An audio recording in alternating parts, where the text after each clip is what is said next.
കർണൻ പല്ലവിയെ ഒന്ന് നോക്കുക പോലും ചെയ്യാതെ പുറത്തേക്ക് വന്നു. എന്നിട്ട് മിത്തുമോളെ കൊണ്ട് അകത്തേക്ക് വരുമ്പോൾ തൻ്റെ കയ്യിലിരുന്ന 2 കവറുകൾ അവൻ ഹാളിലെ മേശപ്പുറത്ത് വെച്ചതിന് ശേഷമാണ് മിത്തുമോളെയും കൊണ്ട് അകത്തേക്ക് കയറിയത്. കർണൻ മേശപ്പുറത്ത് വെച്ച് ആ കവറുകൾ എടുത്തിട്ട് പല്ലവിക്കരികിലേക്ക് വന്നു നിന്നു. അവൾക്ക് മുന്നിലേക്ക് ആ കവറുകൾ നീട്ടുമ്പോൾ അവൾ എന്താണെന്നുള്ള രീതിയിൽ അവനെയും അവൻ്റെ കയ്യിലിരിക്കുന്ന കവറിനെയും മാറി മാറി നോക്കി. താനിത് വാങ്ങുന്നുണ്ടോ അതോ ഇല്ലയോ? അത് പിന്നെ ഇതെന്താണെന്നറിയാതെ ഞാൻ എങ്ങനെ വാങ്ങുന്നേ? അപ്പോൾ ഇതിനകത്ത് എന്തെന്നറിഞ്ഞാലേ താൻ വാങ്ങുകയുള്ളൂ അല്ലേ? എന്നാ കേട്ടോ, ഇതിനകത്ത് മിത്തുമോൾക്കുള്ള കുറച്ച് ഡ്രസ്സാണ് അവൾക്ക് വേണ്ടി ഞാൻ വാങ്ങിയത്. സാറെന്തിനാ അവൾക്ക് ഡ്രസ്സ് വാങ്ങിയത്? അവൾക്ക് ആവശ്യത്തിലേറെ ഡ്രസ്സ് ഞാൻ വാങ്ങി വെച്ചിട്ടുണ്ട്. അപ്പോൾ പിന്നെ ഇതിൻ്റെ ഒന്നും ആവശ്യമില്ലായിരുന്നു. എനിക്ക് മിത്തുമോൾക്ക് എന്തെങ്കിലും വാങ്ങിക്കൊടുക്കാൻ തോന്നിയാൽ ഞാനത് ചെയ്തിരിക്കും. അതിന് തൻ്റെ സമ്മതം പോലും എനിക്ക് ആവശ്യമില്ല. ഞാൻ അവളുടെ അമ്മയാണ്. അപ്പം അവളുടെ ആവശ്യങ്ങൾ അതറിഞ്ഞ് അത് നടത്തി കൊടുക്കേണ്ടത് ഞാനാണ്. സാർ വെറുതെ എന്തിനാ ബുദ്ധിമുട്ടുന്നേ? മിത്തുമോൾക്കിപ്പോൾ ഈ ഡ്രസ്സ് വാങ്ങിക്കൊടുത്തതൊന്നും എനിക്കൊരു ബുദ്ധിമുട്ടായി തോന്നിയിട്ടില്ല. പിന്നെ തനിക്കതൊരു ബുദ്ധിമുട്ടായി തോന്നിയെങ്കിൽ ഇതെല്ലാം കൂടെ എടുത്ത് തനിക്ക് വലിച്ചെറിയാം, ഇല്ലെങ്കിൽ എടുത്ത് കത്തിച്ചു കളയാം. അത്രയും പറഞ്ഞ ശേഷം പല്ലവി നിന്നതിൻ്റെ അടുത്ത് കിടന്ന ചെയറിൽ ആ കവറുകൾ വെച്ചിട്ട് അവൻ വേഗം അവിടെ നിന്നും ഇറങ്ങിപ്പോയി. പല്ലവി അവൻ പോയ വഴിയെ നോക്കി നിന്ന ശേഷം അവൻ വെച്ചിട്ട് പോയ കവറുകൾ അവളുടെ കയ്യിലെടുത്ത് ചേർത്ത് പിടിച്ചുകൊണ്ട് റൂമിലേക്ക് പോയിരുന്നു. ഊർമിളയും സുപ്രിയയും ജനാർദ്ദനെ ഫോൺ വിളിച്ചു വെച്ചതും പുറത്തൊരു വണ്ടിയുടെ ശബ്ദം കേട്ടു. ആരാ ഈ അർദ്ധരാത്രിയിൽ ഇങ്ങോട്ട് വരാൻ? അറിയില്ല മമ്മ, എന്തായാലും വാ, ആരെന്ന് നോക്കാം. സുപ്രിയ പോയി ഡോറ് തുറന്നതും അവളെ തള്ളി മാറ്റിക്കൊണ്ടൊരു രൂപം അകത്തേക്ക് ദേഷ്യത്തോടെ കയറി വന്നു.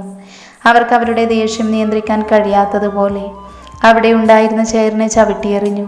പോരാത്തതിന് കയ്യിൽ കിട്ടിയ ഫ്ലവർ വേസ് എടുത്ത് നിലത്തേക്ക് ഒറ്റയേറായിരുന്നു. അത് നിമിഷ നേരം കൊണ്ട് തന്നെ ചില്ലു കഷ്ണങ്ങളായിട്ട് ചിതറിത്തെറിച്ചു. മഹേശ്വരി, നീ എന്താ കാണിക്കുന്നേ എന്ന് വല്ല ബോധവുമുണ്ടോ? രാത്രി വീട്ടിൽ കയറി വന്ന് നിന്റെ ഇഷ്ടത്തിന് കണ്ണൽ കണ്ടത് എറിഞ്ഞുടയ്ക്കാൻ വേണ്ടിയിട്ടാണെങ്കിൽ അതിവിടെ നടക്കില്ല. ജയേട്ടനില്ലാത്ത നേരം നോക്കി വന്ന് നിന്റെ ഇഷ്ടത്തിന് എന്തുമാവാന്ന് കരുതിയോ? മഹേശ്വരി അടുത്ത നിമിഷം തന്നെ പാഞ്ഞു വന്ന ഊർമിളയുടെ കരണത്ത് ആഞ്ഞടിച്ചു. നീ ആരോടി എന്നെ ചോദ്യം ചെയ്യാൻ?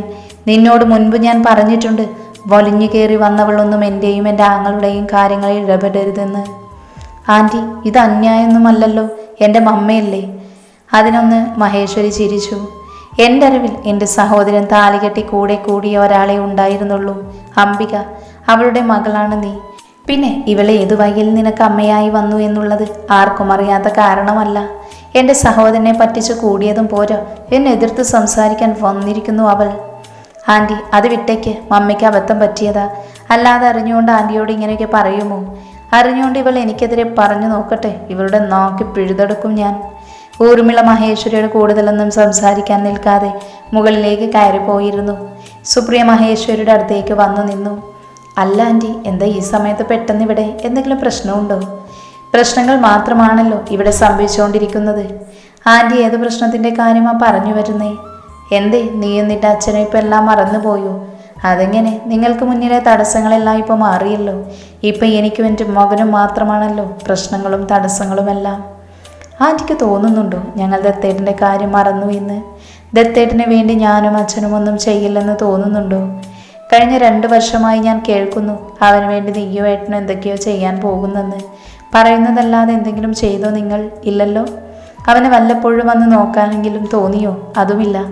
അവൻ്റെ ഇപ്പോഴത്തെ അവസ്ഥ ദിനം പ്രതി കാണുന്നത് ഈ ഞാനാ. എൻ്റെ മകനൊരു ഭ്രാന്തനായി എനിക്ക് കാണാൻ ഇനിയും വയ്യ.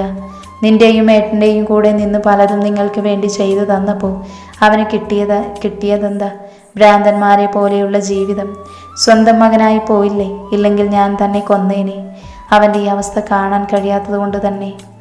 ആൻറ്റി, എന്താ ഇങ്ങനെയൊക്കെ പറയുന്നേ? ദത്തേട്ടനെ ഞാനും അച്ഛനോ തള്ളിക്കളഞ്ഞിട്ടില്ല. ഏട്ടൻ്റെ ആരോഗ്യം നോക്കാൻ നല്ലൊരു ഡോക്ടർ വെച്ചില്ലേ? പിന്നെ ഏട്ടൻ്റെ ഈ അവസ്ഥയ്ക്ക് ഞങ്ങൾ മാത്രമല്ല കാരണം, ഏട്ടനും കൂടിയാ. ഏട്ടൻ അനാമികയോട് തോന്നിയ ഇഷ്ടം, അവളത് നിരസിച്ചതിലുള്ള ദേഷ്യത്തിലാണ് നമുക്കൊപ്പം നിന്നതുപോലും. അവളെ കൊല്ലാൻ നേരം അവളുടെ മരണം ആദ്യം സംഭവിച്ചത് ഏട്ടൻ്റെ കയ്യിൽ നിന്നാണ്. പിന്നെ അവിടെ നടന്നതൊക്കെയെല്ലാം ഞാൻ പറയാതെ തന്നെ ആൻറ്റിക്കും അറിയാം. എന്നിട്ടും ആൻറ്റി ഇപ്പോഴും തെറ്റെൻ്റെയും അച്ഛൻ്റെയും ഭാഗത്താണ് പറഞ്ഞുകൊണ്ടിരിക്കുന്നത്. എല്ലാവർക്കും അനാമികയെ കൊന്നതിന് പിന്നിൽ ദത്തേട്ടൻ്റെ ഈ അവസ്ഥയ്ക്ക് പിന്നിലും ഒരേപോലെ പങ്കുണ്ട്. പിന്നെ ദത്തേട്ടൻ്റെ മനസ്സിലിപ്പോൾ ഉണ്ടായിരുന്ന ഷോക്ക്, അത് മാറണമെങ്കിൽ ഏട്ടൻ പറയുന്ന പെൺകുട്ടിയിലൂടെ മാത്രമേ പഴയ ജീവിതത്തിലേക്ക് വരാൻ പറ്റുകയുള്ളൂ എന്നാണ്. മരിച്ചുപോയ അനാമികയെ ഞാനും അച്ഛനും എങ്ങനെ കൊണ്ടുവരാനാണ്? അനാമികയ്ക്ക് പകരം വേറെ ആരെങ്കിലും ചോദിച്ചിരുന്നുവെങ്കിൽ മുൻപ് തന്നെ കൊണ്ടിട്ട് കൊടുത്തേനെ. എന്നാൽ അവരെയൊന്നും വേണ്ട, അനാമിക എന്ന് മാത്രമാണ് ദത്തേട്ടൻ ഇപ്പോഴും ഉരുവിട്ടുകൊണ്ടിരിക്കുന്നത്. മതി, നിർത്ത് നീ. ഇനിയും ഒരുപാട് ന്യായങ്ങൾ നീയുമേട്ടനും കൂടി എനിക്ക് മുൻപിൽ നിരത്തണമെന്നില്ല. എനിക്കറിയേണ്ടത് ഒന്ന് മാത്രം, എൻ്റെ ദത്തനെ ആ പഴയ ദത്തനായി എനിക്ക് മുൻപിൽ നിർത്താൻ കഴിയുമോ ഇല്ലയോ എന്നാണ്. പറ്റും, ഇപ്പം എനിക്കതിന് കഴിയും. പക്ഷെ അച്ഛനും കൂടി കളത്തിലിറങ്ങാതെ എനിക്കൊന്നും ചെയ്യാൻ കഴിയില്ല. മുൻപ് ഇതുപോലെ പറഞ്ഞിട്ടില്ലേ? എന്നിട്ട് അവസാനം പറയുന്നതോ അനാമികയെ പോലെ ഒരാളെ കണ്ടുകിട്ടിയില്ല എന്നല്ലേ? അത് മുൻപ്. ഇപ്പം ശരിക്കും അനാമികയെ പോലെ ഒരാളുണ്ട്. ഞാൻ എങ്ങനെ വിശ്വസിക്കും നീ പറയുന്ന കാര്യങ്ങൾ? സുപ്രിയ വേഗം ഫോൺ കയ്യിലെടുത്തു. എന്നിട്ട് ഹോസ്പിറ്റൽ വെച്ച് പല്ലവി അറിയാതെ എടുത്ത് അവളുടെ ഫോട്ടോ മഹേശ്വരിക്ക് നേരെ കാണിച്ചു. അതിലെ പല്ലവിയുടെ മുഖം കണ്ടതും മഹേശ്വരിയുടെ കണ്ണുകൾ വിശ്വസിക്കാൻ കഴിയാത്ത രീതിയിൽ തിളങ്ങി. അവർ അവളുടെ കയ്യിൽ നിന്നും ഫോൺ വാങ്ങി അതിലേക്ക് തന്നെ ഉറ്റുനോക്കി. ഇവൾ ആരാ? അനാമികയുടെ ആരെങ്കിലുമാണോ? അതൊന്നും എനിക്കറിയില്ല. ബട്ട് ഇവൾ കണ്ണൻ്റെ ഓഫീസിൽ വർക്ക് ചെയ്യുന്ന ഒരു എംപ്ലോയീസാണ്. പേര് പല്ലവി. ഒരു കുട്ടിയുണ്ട്, മറ്റൊന്നും അറിയില്ല. എനിക്കിവളെ വേണം, എത്രയും വേഗം. അവൾക്കിനി കുട്ടി, ഹസ്ബൻഡ് അങ്ങനെ എന്തെങ്കിലും ഉണ്ടെങ്കിൽ തന്നെ അവരെയൊക്കെ കൊന്നിട്ട് വേണം എനിക്കിവളെ കൊണ്ടുവന്ന് തരാൻ. എൻ്റെ മകനൊപ്പം ഇവൾ ജീവിക്കാൻ തുടങ്ങുമ്പോൾ ഇവളുടെ അവകാശം പറഞ്ഞ് ആരും വരാൻ പാടില്ല. പെട്ടെന്നൊന്നും പറ്റില്ല. കുറച്ച് സമയം ആൻറ്റി ഞങ്ങൾക്ക് തന്നേ പറ്റൂ. ഇവൾ ആരായാലും ശരി, ദത്തേട്ടൻ്റെ ജീവിതത്തിലേക്ക് ഇവളെ ഞാൻ കൊണ്ടുവന്ന് തന്നിരിക്കും. ഇത് ആൻറ്റിക്ക് ഞാൻ തരുന്ന വാക്കാണ്. മഹേശ്വരി ഓടി വന്ന് സുപ്രിയയെ കെട്ടിപ്പിടിച്ച് അവളുടെ മൂർത്താവിൽ ചുംബിച്ചു. ഇപ്പം എനിക്കുറപ്പുണ്ട് എൻ്റെ മകൻ്റെ ഈ അവസ്ഥയ്ക്ക് മാറ്റം വരുമെന്ന്. എന്നാൽ ഇനിയും കാത്തിരിക്കാൻ വയ്യ. നിങ്ങൾക്കൊപ്പം ഞാനും ഉണ്ടാവും അവളെ എൻ്റെ മകൻ്റെ മുൻപിലേക്ക് കൊണ്ടുപോകുന്നതിനായി.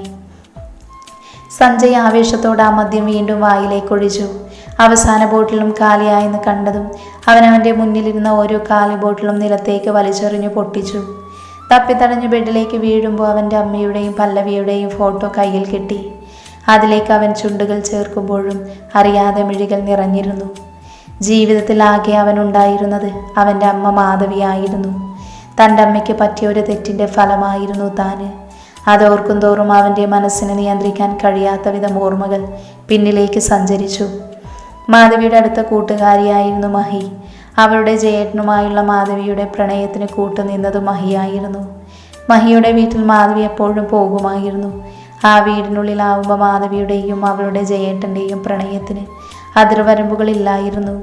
എന്നാൽ മാധവിയെ മഹിയും അവളുടെ ഏട്ടനും ചേർന്ന് ചതിക്കുകയാണെന്നറിയാതെ അവളിലെ സത്യമായ പ്രണയം ഒരു അതിർവരമ്പുമില്ലാതെ അവന് പകുത്തു നൽകിക്കൊണ്ടേയിരുന്നു. 2 ദിവസമായി കോളേജിൽ വരാതിരുന്ന മഹിയെ അന്വേഷിച്ച് അവരുടെ വീട്ടിലേക്ക് വരുമ്പോൾ അറിയുന്നത് അവർ അവിടം വിട്ടിട്ട് അവരുടെ അച്ഛൻ്റെ നാട്ടിലേക്ക് പോയെന്നാണ്. എന്നാൽ അപ്പോഴും മാധവി തൻ്റെ കൂട്ടുകാരിയെയും പ്രാണനായവനെയും അവിശ്വസിച്ചില്ല. എന്നെങ്കിലും അവളെ അന്വേഷിച്ചു വരുമെന്ന രീതിയിൽ ജീവിതം മുന്നോട്ട് തള്ളി നീക്കുമ്പോഴാണ് തൻ്റെ ഉള്ളിൽ അവളുടെ ജയേട്ടൻ്റെ അംശം വളർന്നു എന്നറിഞ്ഞത്. വീട്ടുകാരറിഞ്ഞ് അവളെ തല്ലി. ആ കുഞ്ഞിനെ ഉപേക്ഷിക്കാൻ എത്ര പറഞ്ഞിട്ടും അവൾ കേട്ടില്ല. അവസാനം എല്ലാവരുടെയും എതിർപ്പ് അവഗണിച്ച് ആ കുഞ്ഞിന് ജന്മം നൽകി. എന്നാൽ സ്വന്തം വീട്ടുകാർ ആ കുഞ്ഞിനെ അവളിൽ നിന്നും അടർത്തി മാറ്റാൻ നോക്കുന്നെന്നറിഞ്ഞതും അവൾ തൻ്റെ കുഞ്ഞിൻ്റെ അവകാശിയെ അന്വേഷിച്ച് ആ വീട് വിട്ടിറങ്ങി. ഒരുപാട് അലച്ചിലിൻ്റെ ഒടുവിൽ അവൾ ജയദേവനെ കണ്ടെത്തുമ്പോൾ അവൻ മറ്റൊരു പെൺകുട്ടിക്കൊപ്പം പോകുന്നതാണ് മാധവി കണ്ടത്. മാധവി അവന് പിന്നാലെ തന്നെ ചെന്നു.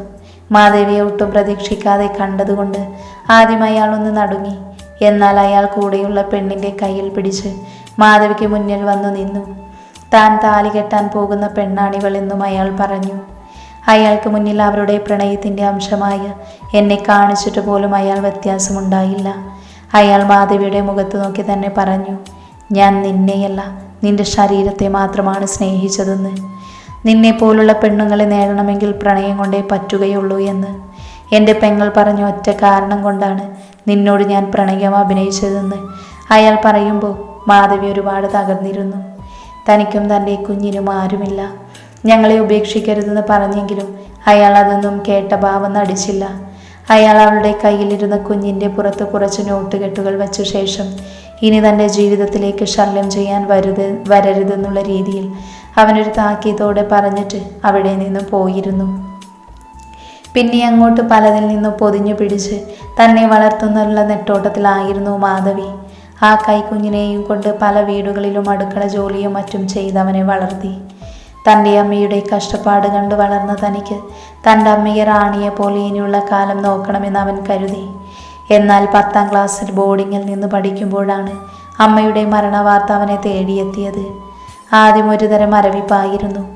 പിന്നെ തൻ്റെ അമ്മ താൻ വലിയ നിലയിലെത്താൻ ആഗ്രഹിച്ചിരുന്ന ആ ലക്ഷ്യത്തിനു വേണ്ടി പഠിക്കുന്നതിനോടൊപ്പം പ്രയത്നിക്കാൻ തുടങ്ങി.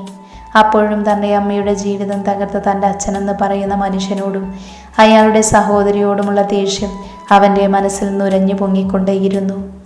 കുഞ്ഞിലേ മുതലുള്ള ആഗ്രഹമായിരുന്നു ഫിലിമിൽ വർക്ക് ചെയ്യുക. അതിനുവേണ്ടിയുള്ള പ്രയത്നങ്ങളായിരുന്നു പിന്നീട് അങ്ങോട്ട്.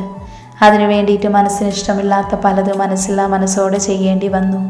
പലരുടെയും ജീവിതം തൻ്റെ നേട്ടങ്ങൾക്ക് വേണ്ടി അവനിലൂടെ നശിക്കുന്നത് കാണുമ്പോൾ മനസ്സ് പൊള്ളുന്നതായി തോന്നിയെങ്കിലും അത് തന്നെ ചെയ്തു. തൻ്റെ അമ്മയെന്നും ഈ മകനോട് ക്ഷമിക്കണേ എന്ന് മാപ്പ് പറഞ്ഞ് കരയുമായിരുന്നു അവൻ. ആ സമയത്താണ് അരവിന്ദിനെ പരിചയപ്പെടുന്നത്. അരവിന്ദിനെ മുന്നിൽ നിർത്തി കുറച്ചുകൂടെ ഭംഗിയായി പെൺകുട്ടികളെ ട്രാപ്പിലാക്കുന്ന പലതും ചെയ്യാൻ തുടങ്ങി. എല്ലാം പല പ്രമുഖ നടന്മാർക്കും സംവിധായകന്മാർക്കും ബിസിനസ്സുകാർക്കും വേണ്ടിയിട്ടായിരുന്നു. അതിലൂടെ വന്നു ചേരുന്ന ഫിലിം പ്രൊഡ്യൂസർ സഞ്ജയ് മാധവി എന്ന പേരും പ്രശസ്തിയും പണവും മാത്രമായിരുന്നു അവന് വലുത്. അരവിന്ദുമായി വേഗം തന്നെ കൂട്ടാവാൻ കഴിഞ്ഞു.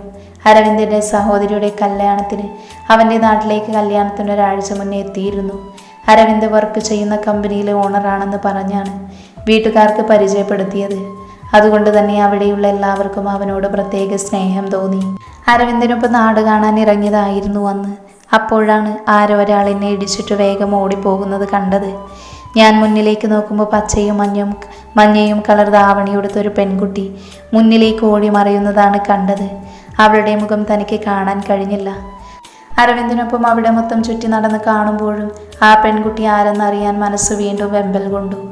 അരവിന്ദൻ്റെ പെങ്ങൾക്കുള്ള സ്വർണം എടുക്കാൻ പോകുന്നതിന് അവൻ തൻ്റെ അച്ഛനെ വിളിച്ചതും തിരിച്ചു പോകാമെന്ന് അവൻ പറഞ്ഞെങ്കിലും നീ പോയിട്ട് വാ എന്ന് പറഞ്ഞു വിട്ട ശേഷം ഞാൻ മുന്നോട്ട് നടന്നു.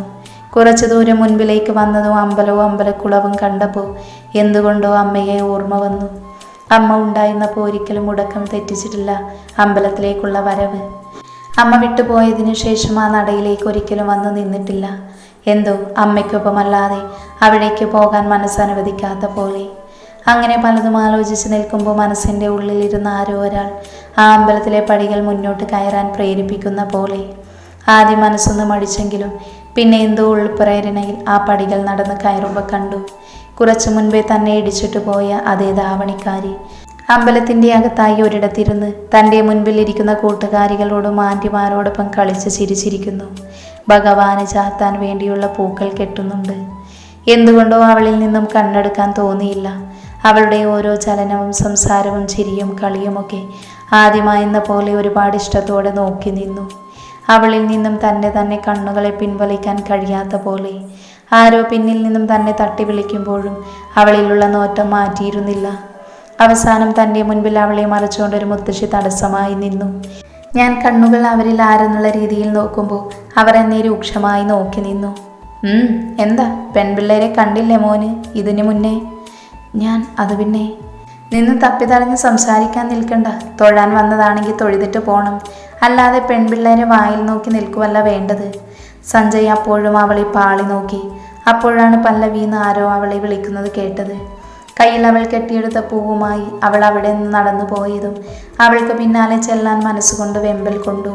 എന്നാൽ ആ മുത്തശ്ശി തന്നെ അകത്തേക്ക് പോകാൻ സമ്മതിക്കാതെ പുറത്തേക്ക് പോകാൻ പറഞ്ഞുകൊണ്ടിരുന്നു. ഇനി അവിടെ നിന്നാൽ പ്രശ്നം ശരിയാവില്ലെന്ന് മനസ്സിലായതും മനസ്സില്ലാ മനസ്സോടെ ആ പടികൾ ഓരോന്നും പിന്നിലേക്കിറങ്ങി.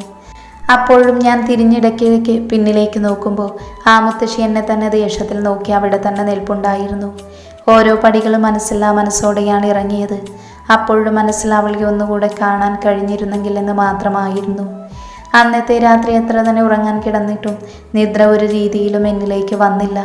പല്ലവി മാത്രം തൻ്റെ മനസ്സിൽ നിറഞ്ഞു നിന്നു. തൻ്റെ അമ്മയ്ക്ക് ശേഷം അവളെ സ്വാധീനിക്കുന്ന ഒരേ ഒരു പെണ്ണായി അവൾ മാറിയിരുന്നു. അവൻ ജനൽപ്പാളി തുറന്ന് പുറത്തേക്ക് നോക്കി. അവളെ ഇന്ന് കണ്ടതു മുതൽ തനിക്ക് പറ്റിയ മാറ്റങ്ങൾ വരെ ആലോചിച്ച് അങ്ങനെ തന്നെ നിന്നു. നാളെ അവളെ കാണാൻ അമ്പലത്തിൽ പോകണമെന്ന് മനസ്സിൽ പറഞ്ഞുറപ്പിച്ചുകൊണ്ട് അവൻ കട്ടിലേക്ക് വീണിരുന്നു. പിറ്റേന്ന് രാവിലെ കുളിച്ചൊരുങ്ങി അമ്പലത്തിലേക്ക് ഇറങ്ങി. കല്യാണ തിരക്കുകൾ ഉള്ളതുകൊണ്ട് അരവിന്ദന് എനിക്കൊപ്പം വരാൻ കഴിഞ്ഞില്ല. അതുകൊണ്ട് തന്നെ അവനോട് ഇന്നലെ നടന്നതെന്ന് പറയാൻ തോന്നിയില്ല. വർഷങ്ങൾക്ക് ശേഷം അമ്മയ്ക്കൊപ്പമല്ലാതെ ആ നടയിൽ കൈകൾ കൂപ്പി നിൽക്കുമ്പോൾ ശരിക്കും അമ്മയും തനിക്കൊപ്പം ഉള്ളതായ ഒരു അനുഭൂതി നിറഞ്ഞു നിന്നു. തൊഴുതിറങ്ങി അമ്പലത്തിൻ്റെ ആൽത്തറയിലിരുന്നു.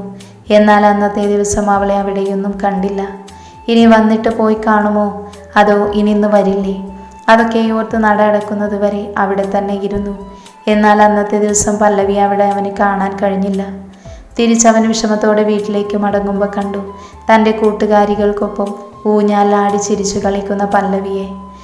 അത്രയും നേരം അവളെ കാണാതിരുന്നപ്പോൾ തോന്നിയ സങ്കടം ഒറ്റ നിമിഷം കൊണ്ട് തന്നെ ഇല്ലാതെയായി. അവളെ കണ്ടതും തൻ്റെ കണ്ണുകൾ വിടർന്നു. ചൊടികളിൽ അവൾക്ക് വേണ്ടി മാത്രമായി ഒരു പുഞ്ചിരി വിരിഞ്ഞു.